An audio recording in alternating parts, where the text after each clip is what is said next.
Busog kayo dyan, 75 lang, only cheese na. Ano pong mga tinda natin dito? Ang tinda po natin ngayon dito sa Carriedo is Sangyup Bento, 75 pesos, only cheese na po. Yun, no? Yes po. Wala po bang vlogger-vlogger dyan, ma'am? Walang vlogger yan, sir. Di na uso yan ngayon, sir. Siyempre, pantay-pantay po yung serving Yes, natin. tama po. Ano order mo, master? Yung bestseller niyo po dito. Okay po. So, matanong ko lang po, ma'am, ano po oras ang open niyo dito? Ang oras ng opening po namin dito, alas 12 ng tanghali hanggang alas 8 ng gabi po. Yun, no? So, yan na po yung beef. Ito po yung beef po natin, master. Yan. Yan. Walang kataba-taba yan, master. Puro laman yan. At hindi po kayo gumamit ng oil, no? At hindi rin po tayo gumagamit ng oil para medyo less tayo sa cholesterol, master. Tapos, ano po yung magpapasarap dyan, ma'am? Yung magpapasarap po dito, yung overload cheese po natin na naglalagay rin po kami ng mozzarella on top po ng bacon po.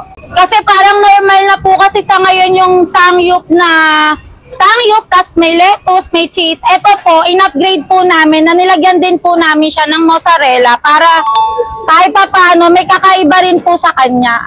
Tama. Na pwedeng dayuin ng mga tao po. Yun, no?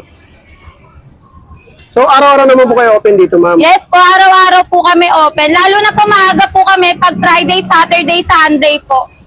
Yun, talagang overload, no? Yes, master. Purong-purong beef yan, master. Tapos ngayon, ma'am, after po niyan, ano po yung lalagay ninyo dyan, ma'am? Maglalagay po tayo ng bulgogi sauce po kasi yun nga po yung order niya po, master. Para pandagdag lasa rin po sa beef po natin. May kasama na po siyang rice, tapos may side dish na rin po siya. Kapag dito po naka-dine-in, yung cheese sauce po natin is only na po sa halagang 75 pesos lang Yun, po. no? Hindi ka natalo doon, ma'am, no? Hindi naman po talo, master. Kayang-kaya naman po. Pasok ang budget meal po, lalo sa mga estudyante po natin. Ano po? Yes, master. Ito na yung pagkain mo. Sangyup Bento, 75 pesos lang. Kain na! Thank you, ma'am. Thank you po. So, ito na po, guys, ang kanilang Sangyup Bento. So, try natin. So, medyo kakaiba siya sa akin kasi first time ko kumain po ng ganito dito sa Carriedo. Yun, no? Try natin yung, kimchi.